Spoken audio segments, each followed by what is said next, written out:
ওবায়দুল কাদেরের দেশ ছেড়ে পালিয়ে যাওয়া প্রমাণ করে রাষ্ট্র সম্পূর্ণ একটি ভঙ্গুর অবস্থায় আছে।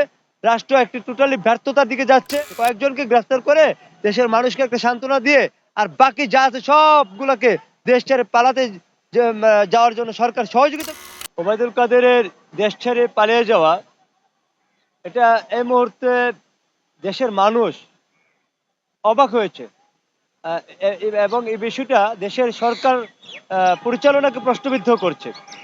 প্রথমত দেখলাম যে আমরা সেনাবাহিনীর বা সরাসরি তত্ত্বাবধানে শেখ হাসিনা রাষ্ট্রীয় মর্যাদায় অনেকটা বলা যেতে পারে, রাষ্ট্রীয় সহযোগিতায় রাষ্ট্রীয় বিমানে তাকে দেশ ছেড়ে ভারতে পাঠিয়ে দেওয়া হলো।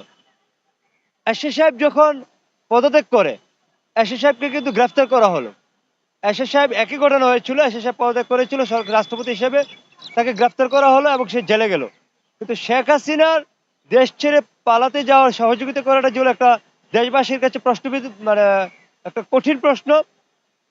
আর ও আবার ঠিক আওয়ামী লীগের সাধারণ সম্পাদক ওবায়দুল কাদের একইভাবে এটাকে ওবায়দুল কাদের দেশ ছাড়াটা এটাকে দেশের মানুষ মনে করছে যে সরকারের প্রত্যক্ষ বা পরোক্ষ মদদে ওবায়দুল কাদের দেশ ছেড়েছেন বলে দেশের মানুষ মনে করছে।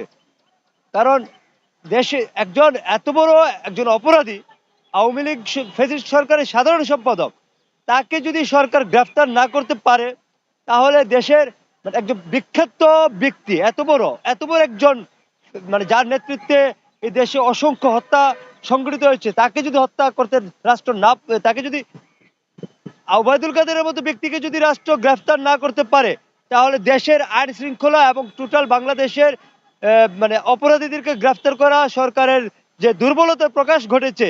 এইভাবে এই সরকার দেশ চালাতে সম্পূর্ণ ব্যর্থ হচ্ছে। দেশের মানুষ আওয়ামী লীগ ফ্যাসিস্ট সরকারকে যে স্বপ্ন নিয়ে আশা নিয়ে বিদায় করেছিল এবং এই সরকারের প্রতি যে আশা ছিল, এই সরকারের যে ভূমিকার কারণে দেশের মানুষের স্বপ্ন মানে প্রথমে একটা হুচুট খেলো, স্বপ্ন ভঙ্গের দিকে যাচ্ছে এবং সরকার পরিপূর্ণভাবে ওবায়দুল কাদেরের দেশ ছেড়ে পালিয়ে যাওয়া প্রমাণ করে রাষ্ট্র সম্পূর্ণ একটি ভঙ্গুর অবস্থায় আছে। রাষ্ট্র একটি টোটালি ব্যর্থতার দিকে যাচ্ছে এবং রাষ্ট্র আইন শৃঙ্খলা পরিস্থিতি, টোটাল দেশের সমস্ত আইন শৃঙ্খলা, মানে একটা আইন শৃঙ্খলা বিহীন সরকার আছে বলে দেশের মানুষ মনে করছে। এটা একটা সাধারণ ব্যাপার না।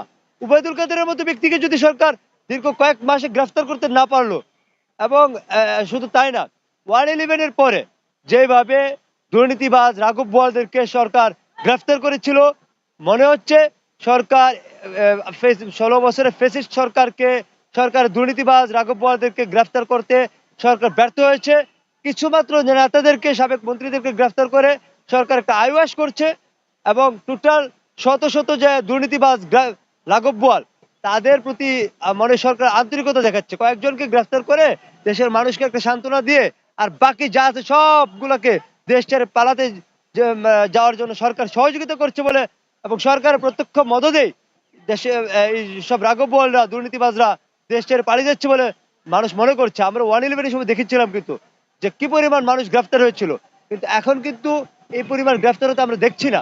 তার মানে কি দাঁড়াচ্ছে, এবং দুর্নীতিবাজদেরকে গ্রেফতার, এই যে কিছু মিথ্যা মামলা সরকার, আমার মনে হয় যে মিথ্যা মামলাগুলো দিচ্ছে না, এটা এই আওয়ামী লীগকে সেভ করার জন্য মিথ্যা মামলা দিচ্ছে।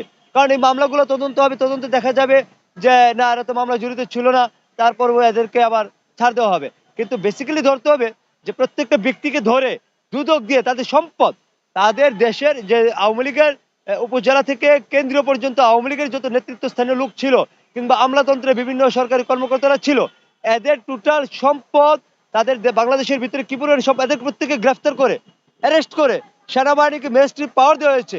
কিন্তু সেনাবাহিনীকে আজ পর্যন্ত আমরা দেখেছি যে ম্যাজিস্ট্রেট পাওয়ারে তারা কারো বিরুদ্ধে কোনো ধরনের দুর্নীতিবাজদের বিরুদ্ধে কোনো ধরনের ব্যবস্থা নিতে, তাদের সে ম্যাজিস্ট্রেট পাওয়ারের ব্যবহার করতে কি আমরা দেখি নাই। তার মানে এটা একটা আইওয়াস ছিল মাত্র। এখন সরকারের উচিত ছিল যে প্রত্যেকটা আওয়ামী নেতাদেরকে গ্রেফতার করে, যারা অপরাধী, দুর্নীতিবাজ, বিভিন্ন অপকর্মের সাথে জড়িত ছিল, এদের গ্রেফতার করে এদের বিভিন্ন ধরনের নানান দুর্নীতি কিন্তু আছে, এই সেই দুর্নীতিগুলোকে খুঁজে বের করে কিংবা দুদকের মাধ্যমে বা তাদের ব্যাংক ব্যালেন্স, তাদের সম্পদ, বিদেশে তাদের সম্পদ তাদের গ্রেফতার করলে কিন্তু সব বের করা যেত। এই সব কিছুর মাধ্যমে সরকার সেই ধরনের ভূমিকা কিন্তু নেয় নাই। শুধু কিছু মিথ্যে মিথ্যে মামলা দিয়ে হ্যাঁ দেশবাসীকে একটা সান্ত্বনা দিচ্ছে যে আমরা এই ফ্যাসিস্ট সরকার আওয়ামী সরকারের যারা দুর্নীতিবাজ ছিল তাদেরকে মামলা দিয়ে আমরা ব্যবস্থা নিচ্ছি। এই মিথ্যে মামলা কিন্তু দেওয়ার উদ্দেশ্য কিছুদিন পর দেখবেন সমস্ত আওয়ামী লীগের লোকজন ছাড় পেয়ে যাচ্ছে।